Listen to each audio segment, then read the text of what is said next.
Hello. This is the first of a series of what will be 4 podcasts, all linked together, which will take you through Nazi family policy for GCSE History. So this first podcast will focus on the Nazi views on women.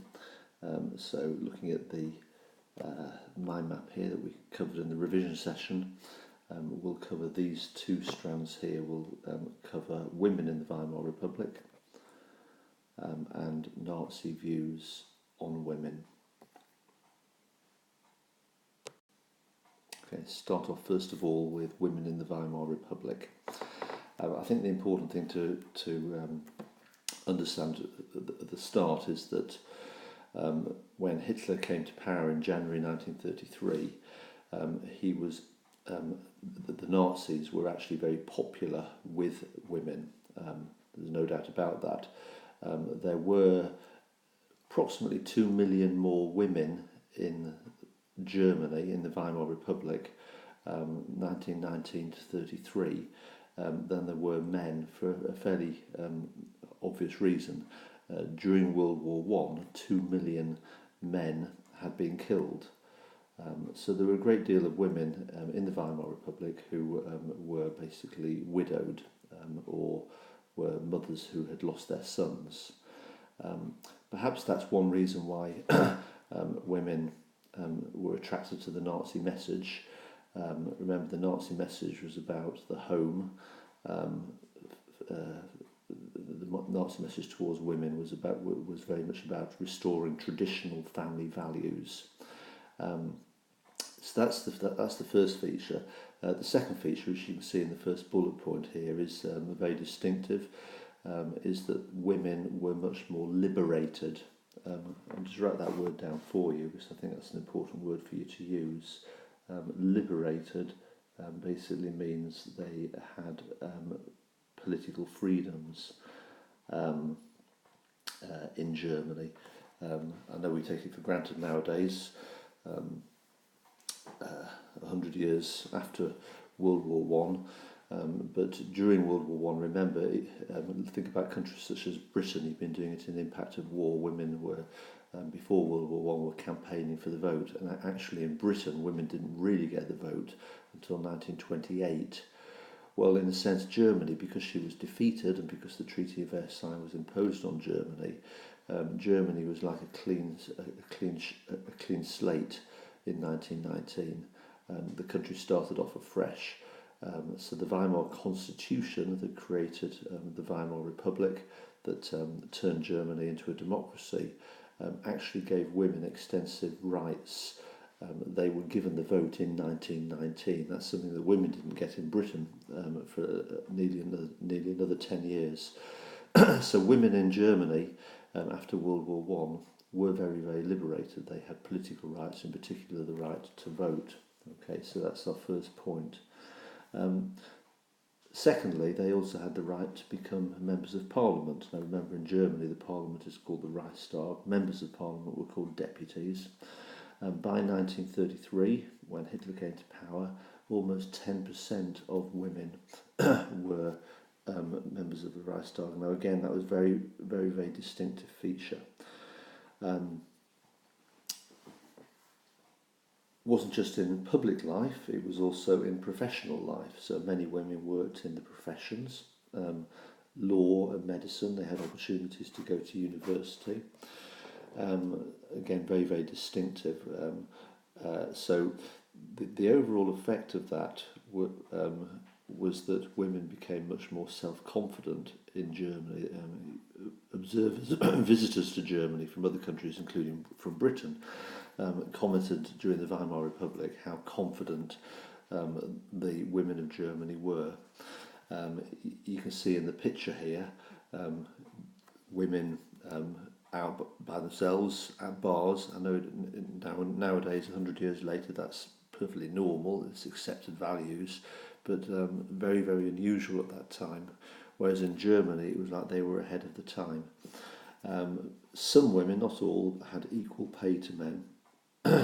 So that the overall picture of women in the Weimar Republic was a very, very self-confident women, improving rights, but at the same time, there is that slight shadow that there were 2 million women who had been widowed, and women certainly did not want war.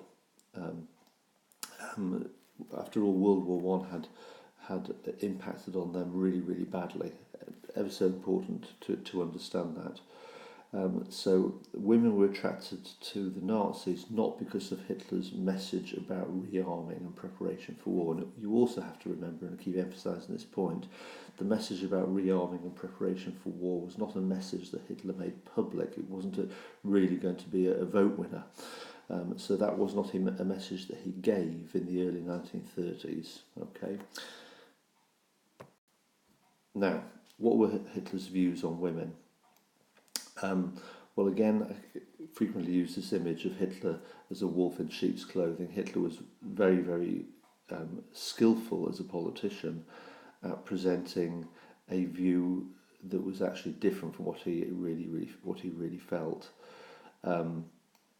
Hitler, for example, we very much view the Nazis' views nowadays as being sexist. Treating women as second-class citizens. Incidentally, don't use the word sexist in an essay. That's a word from today. It doesn't apply from 100 years ago. But also, Hitler did not present the Nazis as being sexist. In fact, his message towards women was that we actually see you as being superior to men within your own realm, within your own domain, within your own area. So what was the area that women were superior to men in? Well, that was in the home. So there was a big focus on a common phrase that was used was Kinder, Küche, Kirche, children, kitchen, church, which basically meant their responsibility was bringing up the future generation. It was a phrase they used. Incidentally, the Kirche bit, the church bit, be careful on that. We've already done one revision session on that. Remember, there was nothing Christian about the Nazis at all. They would quite happily borrow and use words like God and church, but Hitler did not have any Christian values at all.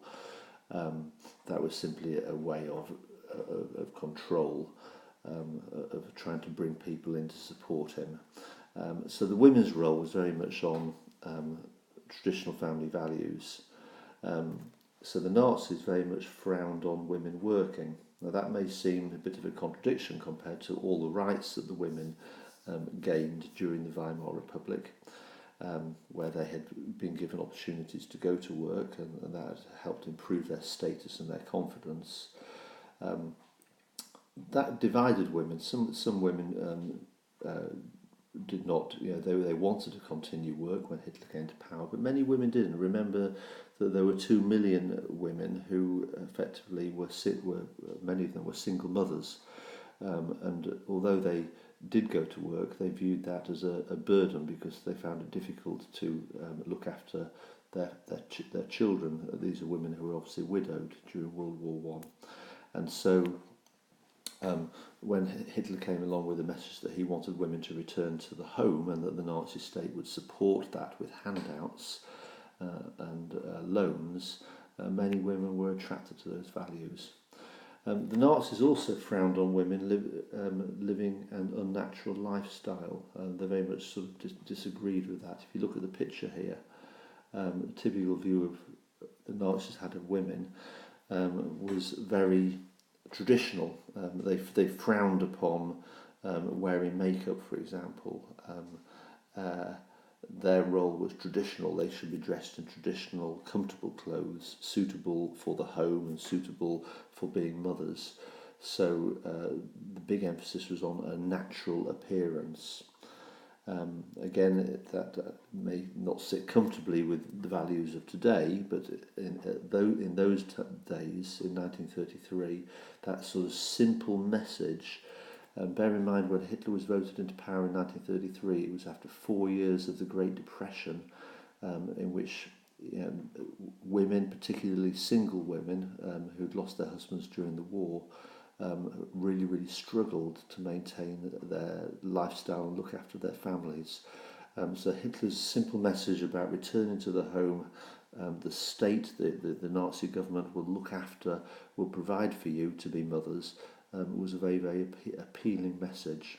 Okay, so their main role was to have as many babies as possible for the Third Reich. Okay, the phrase that was often used was the battle for births, a phrase that Hitler borrowed from the Italian fascist Benito Mussolini, who was the dictator of Italy, who came to power in Italy in 1922.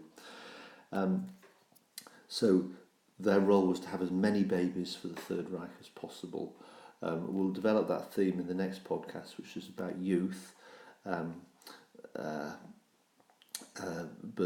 the emphasis I want to just put on here, it wasn't just about having lots of babies, it was about having healthy babies.